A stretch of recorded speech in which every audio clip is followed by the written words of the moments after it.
کہ جو کچھ بین الاقوامی مذاکرات کے اندر آنے والے دنوں میں پروسیس ہیں وہ کافی ٹف ہیں. ہو سکتا ہے کہ مذاکرات کا اگلا راؤنڈ شروع ہو لیکن رکاوٹیں اس میں، ڈیڈ لاک اس میں برقرار رہے، جس کا مطلب یہ ہے کہ کابل حکومت طالبان کے ساتھ دھوکہ کرنا چاہتی ہے، فراڈ کرنا چاہتی ہے، اسی لیے ناظرین کرام وہ اس طرح کا بیان دے رہے ہیں.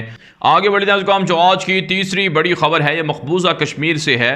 ناظرین کرام، مقبوضہ کشمیر کے اندر بھارت کی درندگی اور مظالم کی وجہ سے تقریباً 35 لاکھ کے لگ بھگ کشمیری ہجرت پر مجبور ہوئے ہیں. اس حوالے سے جو تازہ رپورٹ سامنے آ رہی ہے، چونکہ 18 دسمبر عالمی مہاجرین کے دن کے طور پر منایا جاتا ہے، تو اس موقع پر جاری ہونے والی رپورٹ میں انکشاف ہوا ہے کہ 35 لاکھ سے زائد جو کشمیری عوام ہیں وہ ہجرت پر مجبور ہوئے ہیں، اور اس وقت بھی کشمیریوں پر اتنا ظلم کیا جا رہا ہے کہ وہ ہجرت پر مجبور ہو رہے ہیں مختلف ملکوں کے اندر ہے، اور اسی طرح سے بھارت کے مختلف شہروں میں وہ رہائش پذیر ہونے پر مجبور ہو چکے ہیں، اور ان کے گھروں میں چھاپے مار کر لوگوں کو گرفتار کیا جا رہا ہے. یہی نہیں ناظرین کرام، تازہ رپورٹ سامنے آ رہی ہیں کہ خواتین کو اور اسی طرح سے بچوں کو بھی درندگی کا نشانہ بنایا جا رہا ہے. بھارتی فوج گھروں میں داخل ہو کر لوگوں پر تشدد کرتی ہے، ظلم کرتی ہے. جبکہ ناظرین کرام، اطلاعات سامنے آ رہی ہیں کہ مختلف علاقوں میں سرچ آپریشن کے نام پر بھارت کی فوج نے مزید 3 کشمیریوں کو گرفتار کر لیا ہے، اور ہندوؤں کو کشمیر کے اندر دھڑا دھڑ بسانے کا سلسلہ بھی تیزی سے جاری ہے، جو ایک طرح سے انسانی حقوق کی وائلیشن تو ہے ہی، لیکن کشمیریوں پر بھی ظلم ہے، انتہائی ظلم ہے، اسے ختم کرنا چاہیے. آگے بڑھے ناظرین کرام، جو آج کی چوتھی بڑی خبر ہے یہ ناظرین کرام بھارت سے ہے. تازہ رپورٹ سامنے آ رہی ہیں کہ بھارتی وزیر دفاع راج ناتھ سنگھ نے کہا ہے کہ بھارت کی فوج کو، دفاعی اداروں کو بجٹ میں کمی کا بہت بڑا سامنا ہے، اور یہ بہت بڑی مشکل ہے بھارتی فوج کے لیے اور بھارت کے دفاعی اداروں کے لیے کہ ان کا بجٹ پورا ہو. اس کی وجہ یہ ہے کہ بھارت کو ضرورت ہے جدید ہتھیاروں کی خریداری کی، بھارت کو ضرورت ہے جدید اسلحے کی، تاکہ چائنا اور پاکستان کے خلاف مؤثر طریقے سے تیاری کی جائے، لیکن اس کے لیے بھارت کی فوج کو دفاعی بجٹ میں کمی کا سامنا کرنا پڑ رہا ہے. اسی حوالے سے راج ناتھ سنگھ نے کہا ہے کہ بھارت کی حکومت چاہتی ہے کہ فوج کو ہر طرح سے پریشان نہ ہونے دیا جائے، ہر طرح سے اسے سپورٹ کیا جائے اور انہیں بجٹ زیادہ دیا جائے تاکہ وہ اپنا اسلحہ خرید سکیں. آپ جانتے ہیں ناظرین کرام، بھارت کی مودی حکومت بھارت کی جو فوج ہے، دفاعی ادارے ہیں، ان کے بجٹ کو بڑھا چکی ہے. رواں سال $20 ارب سے زائد کا اسلحہ بیرون ممالک سے خریدا گیا ہے، لیکن پھر بھی بھارت کی حکومت یہ کہتی ہے کہ بجٹ تھوڑا ہے. 70 سے 80 ارب ڈالر کے لگ بھگ بجٹ خرچ کیا جا رہا ہے. کیا یہ بجٹ تھوڑا ہے؟ یقیناً تھوڑا نہیں ہے. ایک تو کرپشن کی جا رہی ہے، دوسرا خواہ جو پڑوسی ملک ہیں ان کے ساتھ جنگ چھیڑی جا رہی ہے. اس کے علاوہ ناظرین کرام، اطلاعات سامنے آ رہی ہیں کہ بھارت کے وزیر خارجہ اور بھارت کے دیگر اداروں نے کہا ہے کہ چائنا نے اتفاق کیا ہے کہ اب مذاکرات کا راؤنڈ جلد شروع ہو تاکہ جو ڈس انگیجمنٹ ہے یا آپ کہہ سکتے ہیں فوجوں کو پیچھے ہٹانے کا معاملہ ہے وہ آگے بڑھ سکے. لیکن ہماری اطلاعات یہ ہیں کہ بھارت کا میڈیا اور حکومت جھوٹ بول رہی ہے، ایسا کچھ بھی نہیں ہو رہا. چائنا اپنی فوجیں بڑھا رہا ہے، پیچھے نہیں ہٹا رہا ہے. اس کے علاوہ ناظرین کرام، اطلاعات سامنے آ رہی ہیں کہ بھارت کے اندر کسانوں کی تحریک عروج پر ہے. آج 23واں روز ہے. کسانوں کی جو تحریک ہے اسے میڈیا پر بلیک آؤٹ کیا جا رہا ہے، اسے میڈیا پر نہیں دکھایا جا رہا. اسی وجہ سے کسانوں نے اپنے میڈیا کو پروان چڑھانا شروع کر دیا ہے. کسانوں کی جانب سے اپنا ایک اخبار بھی نکال لیا گیا ہے جس میں روزانہ کی بنیاد پر جو کسانوں کی تحریک کی سٹوریز ہیں، کہانیاں ہیں، انہیں نشر کیا جاتا ہے.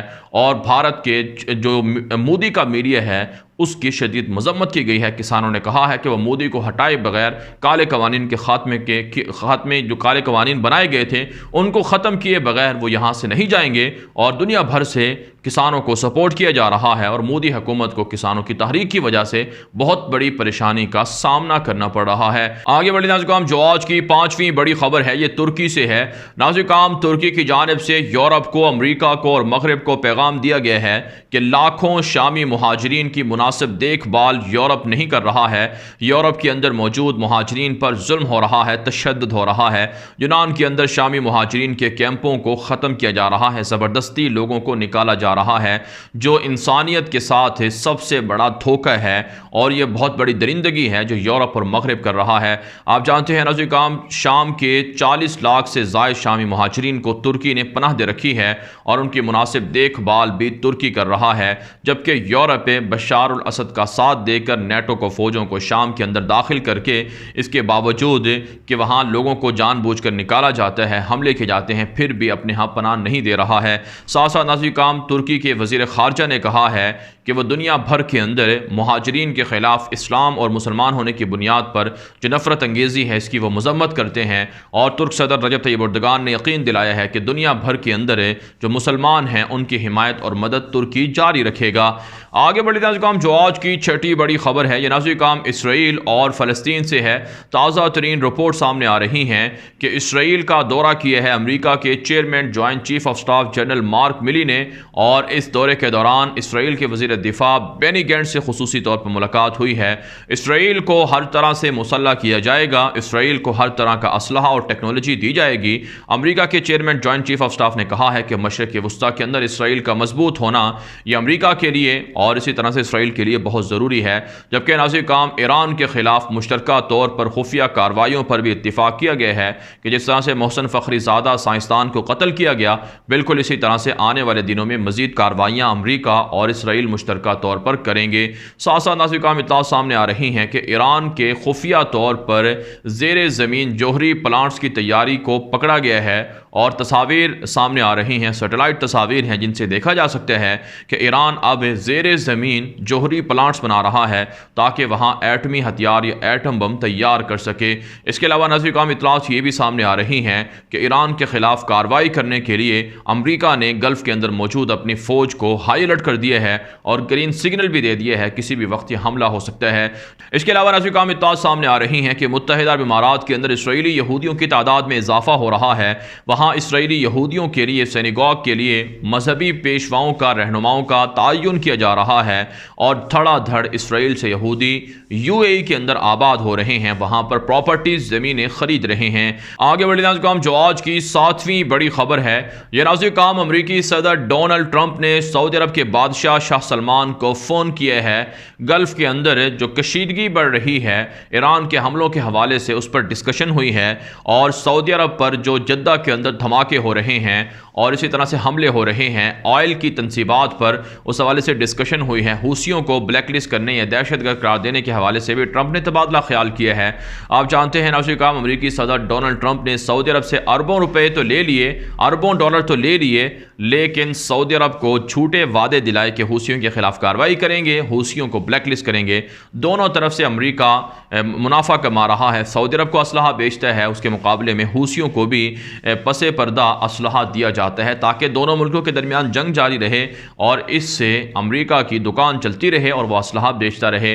ساتھ ساتھ ناظرین کرام اطلاعات یہ ہیں کہ سعودی عرب کے بادشاہ شاہ سلمان کو کہا ہے کہ قطر کے ساتھ جو اختلافات ہیں انہیں حل کرنے کے لیے امریکہ کوشاں ہے، اور امید کرتا ہے کہ قطر کے ساتھ سعودی عرب اور دیگر ملک کے معاملات کو حل کر لیں تاکہ گلف کے اندر سے جو لڑائی ہے یا آپ کہہ سکتے ہیں انتشار ہے یا جھگڑا ہے وہ ختم ہو سکے۔ ساتھ ساتھ ناظرین کرام بلومبرگ نے رپورٹ جاری کی ہے کہ سعودی عرب کی اکانومی مسلسل تنزلی کا شکار ہے۔ سعودی عرب کے پیٹرول نہ بکنے کی وجہ سے سعودی عرب کی اکانومی کو کافی نقصان ہو چکا ہے، دنیا بھر سے سعودی عرب قرضہ لینے پر مجبور ہو رہا ہے۔ آگے بڑھتے ہیں ناظرین، جو آج کی 8ویں بڑی خبر ہے یہ ناظرین سوڈان ایتھوپیا کے درمیان بڑھتی ہوئی کشیدگی کے حوالے سے ہے، اور اسی طرح سے ناظرین تیونس سے ہے۔ تازہ رپورٹ سامنے آ رہی ہیں کہ سوڈان اور ایتھوپیا کے درمیان جو سرحدوں پر جنگ جاری ہے مسلح قبائل کے خلاف، تغرائی قبائل کے خلاف، اب یہ جنگ دو ملکوں کے درمیان جنگ میں تبدیل ہو سکتی ہے، بدل سکتی ہے۔ اسی حوالے سے الجزیرہ نے رپورٹ دی ہے کہ سوڈان کے فوجیوں پر حملہ ہوا ہے جس کی وجہ سے اب سوڈان عملاً ایتھوپیا کے اندر مسلح جو جنگجو ہیں ان کے خلاف کارروائی پہ مجبور ہو چکا ہے۔ یوں جو مسلح جنگجوؤں کے خلاف ایتھوپین حکومت کی یا فوج کی لڑائی تھی وہ اب دو ملکوں کے درمیان جنگ کی صورت میں بدلتی ہوئی نظر آ رہی ہے، جس سے ہزاروں لوگ متاثر ہوں گے، ہزاروں مہاجرین ہو جائیں گے۔ اس کے علاوہ ناظرین تیونس کے جو صدر ہیں قیس بن سعید، انہوں نے کہا ہے کہ تیونس کی لوٹی ہوئی دولت جو مغرب کے اندر، یورپ کے اندر، امریکہ کے اندر ہے اسے واپس کیا جائے۔ یہاں سے لوگوں نے لوٹ کر جو کرپشن کے ذریعے سے دولت مختلف ملکوں میں چھپا رکھی ہے اس کو اب تیونس کی حکومت واپس لائے گی۔ آپ جانتے ہیں تیونس کی حکومت اسلام پسند حکومت ہے جس کے ترکی کے ساتھ بہت اچھے قریبی روابط اور مراسم ہیں۔ آگے بڑھتے ہیں، جو آج کی 9ویں بڑی خبر ہے یہ امریکہ سے ہے۔ تازہ رپورٹ سامنے آ رہی ہیں کہ امریکی صدر ڈونلڈ ٹرمپ تاحال جو بائیڈن کی فتح تسلیم نہیں کر رہے ہیں۔ رپورٹ میں انکشاف ہوا ہے کہ ٹرمپ ٹرمپ جس دن حلف برداری کی تقریب ہوگی جو بائیڈن کی، اس دن وائٹ ہاؤس سے نہیں نکلیں گے، اور انہوں نے کہہ دیا ہے کہ وہ وائٹ ہاؤس نہیں چھوڑیں گے۔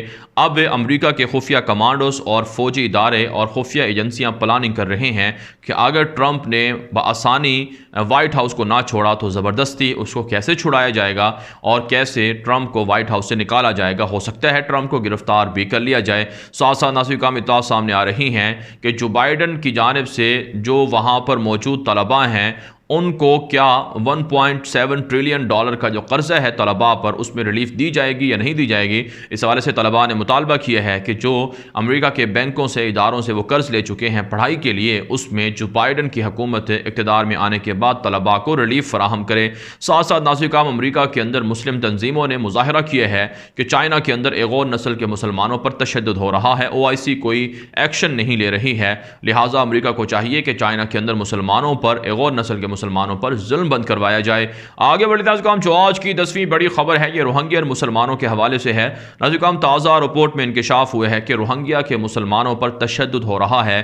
جن دور دراز جزیروں کے اندر زبردستی روہنگین مسلمانوں کو بنگلہ دیش سے کیمپوں سے نکال کر پہنچایا جا رہا ہے، وہاں پر وہ بہت سی مشکلات کا سامنا کر رہے ہیں، وہاں پر ضروریات زندگی نہ ہونے کے برابر ہیں، اور اسی طرح سے لوگوں کو بہت سی بیماریاں بھی لاحق ہو چکی ہیں۔ اس لیے روہنگین مسلمانوں نے اقوام متحدہ سے، دنیا کے اداروں سے مطالبہ کیا ہے، مسلمانوں سے مطالبہ کیا ہے کہ ان کی مدد کی جائے اور انہیں زبردستی جو بنگلہ دیش کے کیمپ ہیں، مہاجر کیمپ جہاں پر لاکھوں روہنگیا مسلمان مقیم ہیں، وہاں سے نکال کر دور دراز جزیروں پر نہ پہنچایا جائے۔ جبکہ برما کے اندر بھی، راکھائن ریاست کے اندر جو روہنگیا مسلمان ہیں، برمی مسلمان ہیں، ان پر تشدد کی داستانیں سننے کو مل رہی ہیں۔ بہرحال ناظرین، دنیا بھر سے تھی آج کی 10 بڑی خبریں۔ ان خبروں کے حوالے سے آپ کی کیا رائے ہے؟ اپنی رائے کامنٹ کے ذریعے سے ضرور ہم تک پہنچائیں۔ مزید خبروں کے لیے آپ ہمارے ٹویٹر اکاؤنٹ دنیا میرے آگے اور غلام نبی مدنی فالو کر سکتے ہیں۔ آج کے لیے اتنا ہی، اجازت دیجیے، اللہ حافظ۔